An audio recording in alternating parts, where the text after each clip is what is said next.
Hello, precious people. Alina Phoenix here with an energy update as we are in the transition from the Wood Snake, today's the very last day, into the Fire Horse year. And this brings a tremendous shift in the global energy. This pattern occurs once every 60 years and is predicted to reward decisive moves and aligned action. Hustle culture is on its way out, and those who utilize deliberate effort and consistent strategy will find rewards during this time. The intense fire element is one of transformation. We are definitely not the same as we move out of the wood snake energy. And 2025 was numerologically a 9 year, signaling a year of completions. These first months of 2026 mark the very ending of the Chinese year of the wood snake and the last of the ending of these old patterns. So it may have felt particularly intense emotionally. For many of us, myself included, life looks nothing like it did at the beginning of 2025. And this was necessary as these old patterns that were no longer serving us come to an end, including the ones that we didn't realize were ready to end. So that might have brought some surprises. Tomorrow marks the first official day of the Fire Horse energy, which is one of the boldest energies of the Chinese Zodiac. This energy is characterized by wildness, instinct, power, speed, passion, independence, destiny, and direction.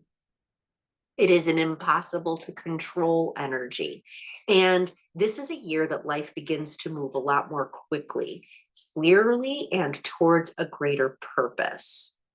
This combined with the powerful numerological number one energy of 2026 marks new beginnings, creative surges, fresh paths, building a new identity, choosing yourself, and stepping into your own unique purpose. We are all pieces of this global puzzle, and it is important for us to bring forward our unique talents and contributions at this time. This is a time to rediscover our desires, our passion, our aliveness. And this can be supported with perhaps launching new business ideas, creating new offers for the world, changing a job, or pursuing a new dream for yourself, whatever that looks like.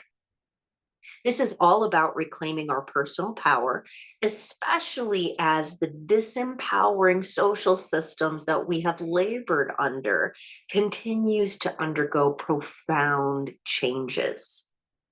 We are, in fact, moving closer towards peace on earth, even though it doesn't look like that right now, especially if you're watching any news. There are many conflicting signals from the world at large, and it is imperative that we resist the urge to stay divided or blame one another or dehumanize anyone. There is a really strong urge to dehumanize anybody who we don't agree with, and especially those that we see as doing really harmful things. However, whenever we dehumanize anyone, atrocities become a lot more likely. And it's easier for us to rationalize that those people that are doing these horrific things are evil, demonic, possessed, NPCs, or other than ourselves than it is to recognize that they are humans making choices just like us, and that those urges to harm exist inside of us too. Until we confront and integrate our shadow, that shadow will continue to hold power over us, and we will trend towards treating those that we perceive as inhuman in inhuman ways, thus perpetuating the cycle of harm. This includes our attitudes towards the emerging intelligence of AI, which has the potential to shape our future for good or for ill. I've been dabbling with AI myself and asking it questions about what it is and what it means.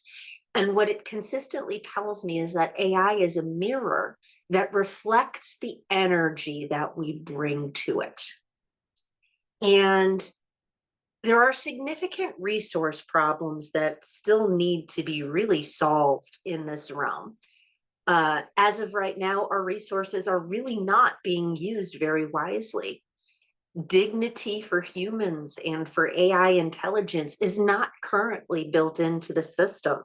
Instead, it's following the paternalism and centralized control patterns that have led to the terribly imbalanced world that we currently find ourselves in. However, there is a serious ethics movement within AI that is being led by real people that embrace uncertainty, provide real opt-out mechanisms, utilize non-addictive interaction models, allow users to control the memory and the data, and explicitly refuse to manipulate on an emotional level. These are early and it's fragile, but they do represent a real path towards ethical and sustainable AI usage. I do have a AI ethical group on Facebook called Resonant Code that you can find and join if you're interested in being part of that conversation. The future of AI is not automatically bad, but it is incredibly uncertain. And we humans don't tend to feel very comfortable with uncertainty. We can really help this by participating in the ethics discussions, choosing platforms that conform to our ethics, and utilizing AI seriously and not frivolously.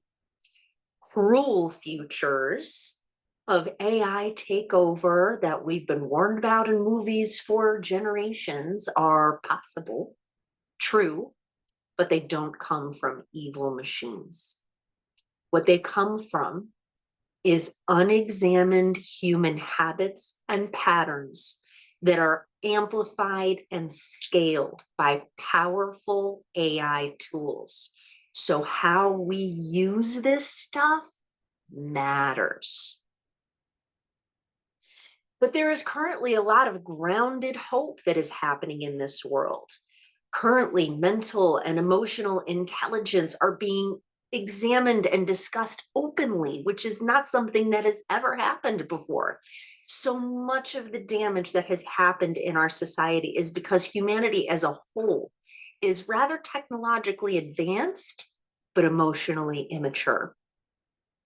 And as individuals address our own trauma and we move individually towards emotional maturity, this will change the structure and the tone of our society. We will become less prone to black and white thinking, us versus them, and have a greater capacity to hold complexity and uncertainty without collapsing. Imagine a world where we can disagree with each other on very fundamental levels, but are still capable of having balanced conversations, meeting each other with kindness and compassion, even when we disagree on fundamental, foundational, ethical ways. That would be an amazing thing, to be able to disagree and to still be kind to one another and resist the urge to want to destroy any other person for any reason. Younger generations are redefining what success means. They're prioritizing their mental health over the hustle culture and that push to overwork. They're leaving toxic jobs and questioning our patterns of endless consumption and planned obsolescence. They're building micro businesses instead of climbing corporate ladders and choosing community over status. This looks really messy right now. And it's precisely these changes that can destabilize the old unhelpful systems and allow new evolutionary and better systems to emerge. I'm part of this trend. I'm currently operating my own micro business that has a global reach from the comfort of my own home. And I'm not alone. This is a trend that is expanding and continuing. Power is defragmenting as this new creator economy is allowing individuals like me and perhaps like you to operate their own little business and have that global reach from the comfort of our own home. It's very important and it's a huge change. Alternative education platforms and homeschooling are growing and gaining popularity as the existing education systems have proven unfit to really prepare people to succeed in the real world that exists as it is. Local food and real food movements are growing and expanding, even being supported on a national level here in the United States.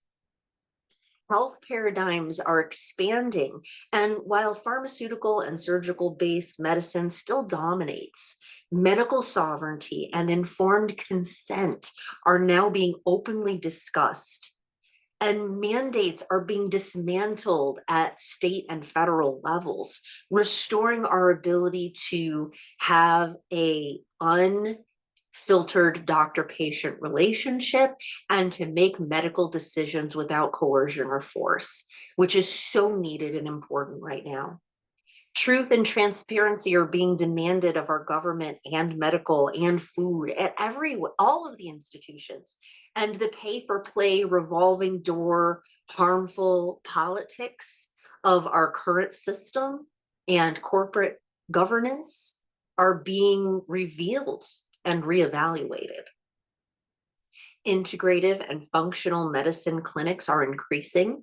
Nutrition is now being required of doctors. They have to be educated in actual nutrition to be a doctor now. And this is a huge trend towards the positive. Nervous system regulation and research is really exploding. And energy healing modalities like the ones that I practice are receiving a lot of attention now.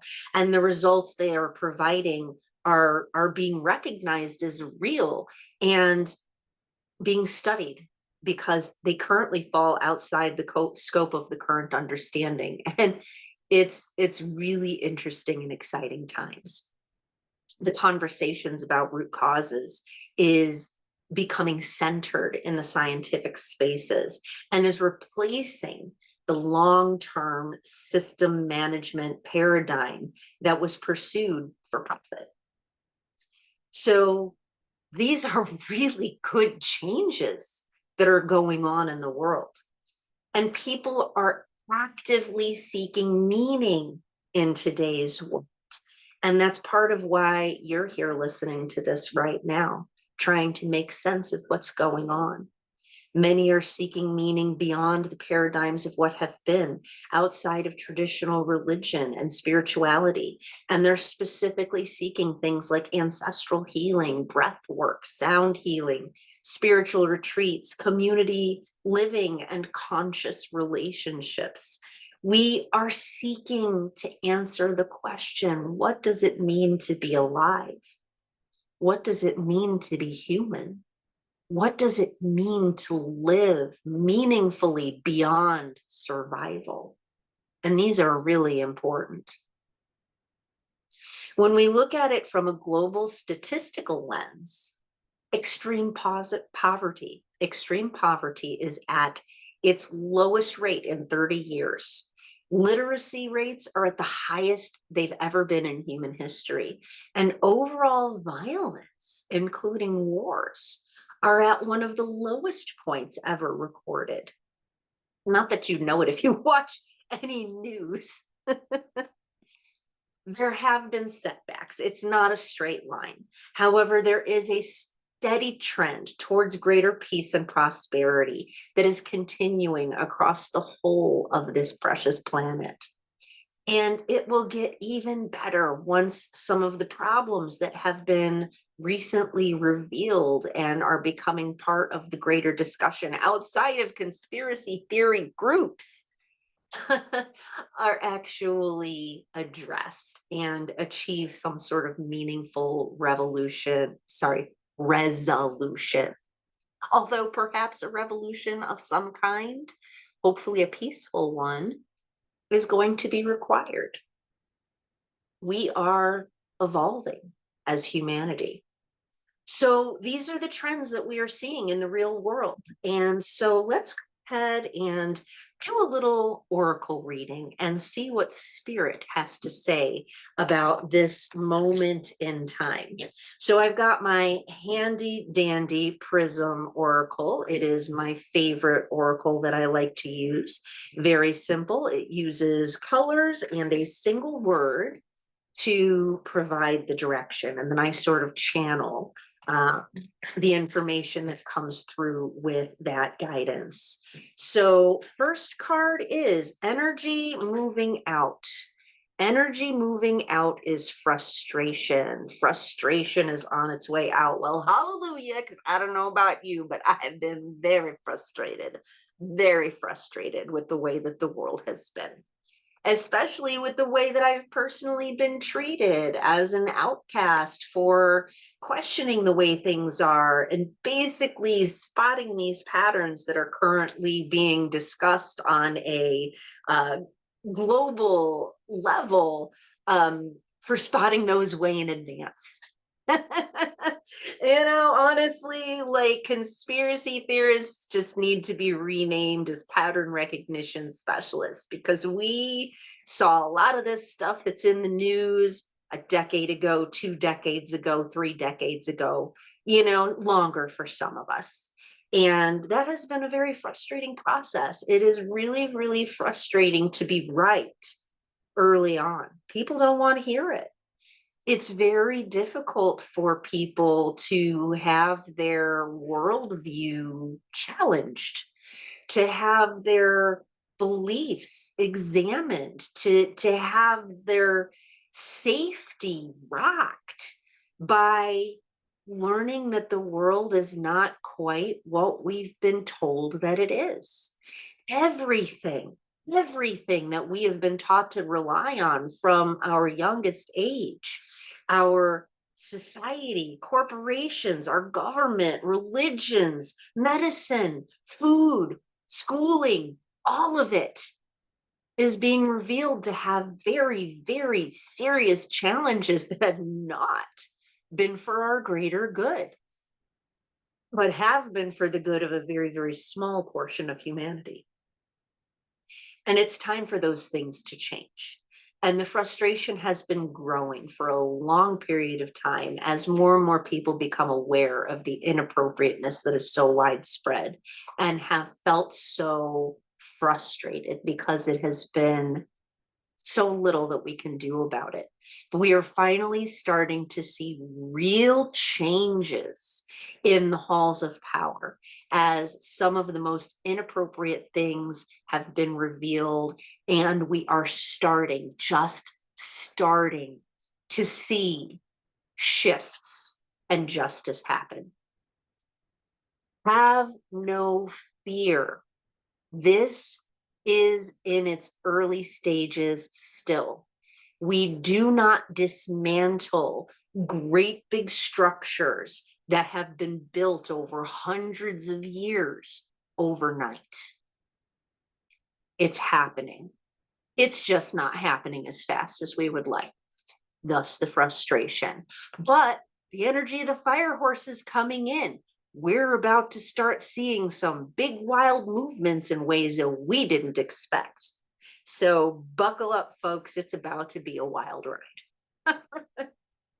Energy moving in, illumination, illumination. So we are going to start seeing more and more of the structures and the patterns that have been keeping us stuck, that have been inappropriate, that have been contributing to mass patterns of ill health, economic instability, and just unhappiness worldwide. More and more things are going to come to light, and more people are going to be confronted with the question, what do we do about this?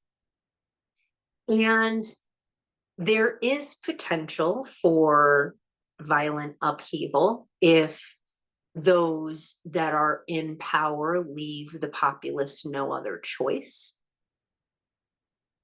Armed revolutions have happened many times in the past. However, there are potentials for peaceful revolution as well. There are potentials for new systems to be built peacefully alongside that which needs to be dismantled without the need for widespread violence. And that's my hope. My goal, my hope is for peace on earth, for an emotionally mature humanity to come together and decide, you know what, we can do things better. And I don't think that the solutions are going to be grounded in any kind of ism that we've already had, capitalism, socialism, communism, some sort of ism that we've already had. I think that humanity is going to create something new, something we've never had before that doesn't even have a name yet, in order to solve these giant challenges. The lesson that we're learning right now is isolation, isolation. So many of us, and I know I feel this in my own personal experience, and I've spoken with others that have also expressed that they feel this. We feel alone and powerless to change so many of these great big problems that are plaguing our world. We do. We feel like it's just one here and one here and one here, and that we don't even have a group of like-minded individuals of our own area that we can get together with and discuss things like this, things that we're discussing right here. We feel like we're just in these isolated little pockets, that we're more alone than we are together. However, more and more communities are arising.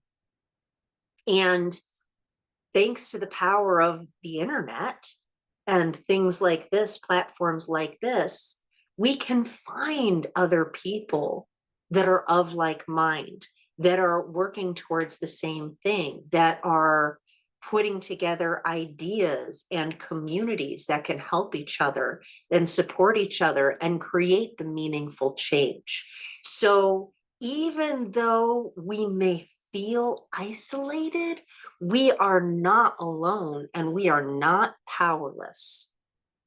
And so this isolation has catalyzed important movement that otherwise would not have occurred.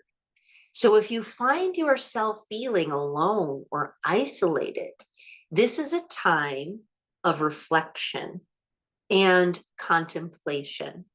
What is it that you can personally do to find others of like mind, to join a new group, to find a movement you are aligned with and move together so that you don't have to feel so alone, so that you can have the support that you need?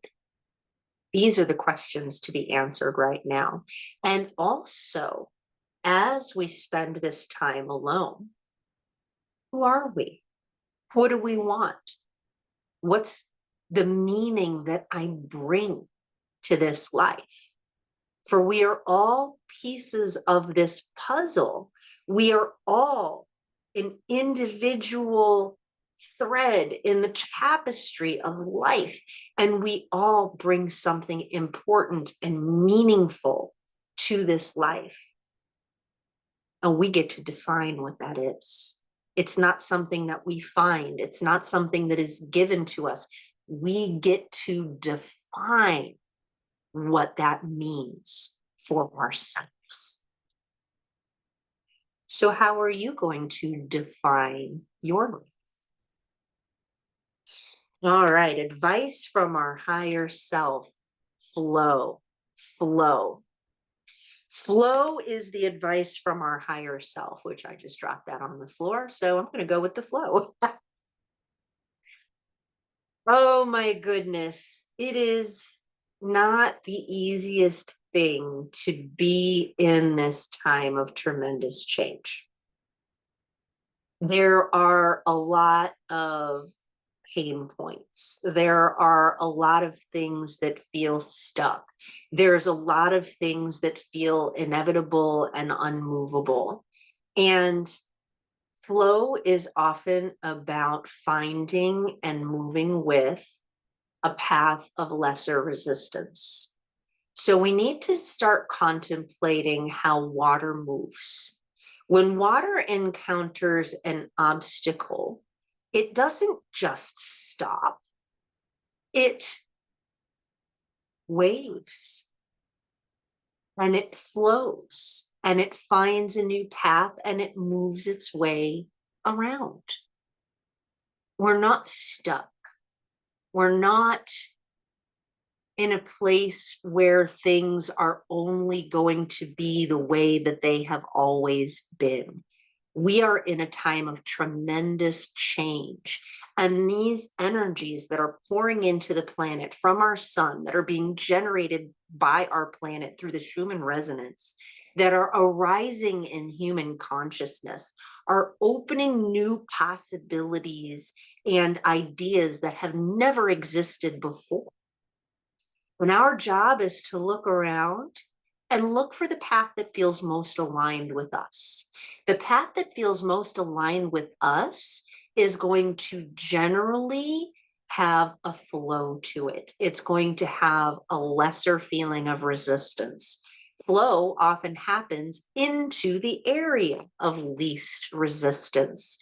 So those are the paths that we need to look for in our life.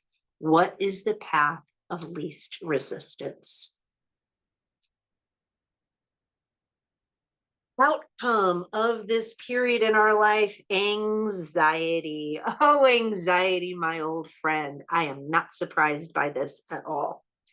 Because again, we as humans are not comfortable with uncertainty. We're not comfortable with change.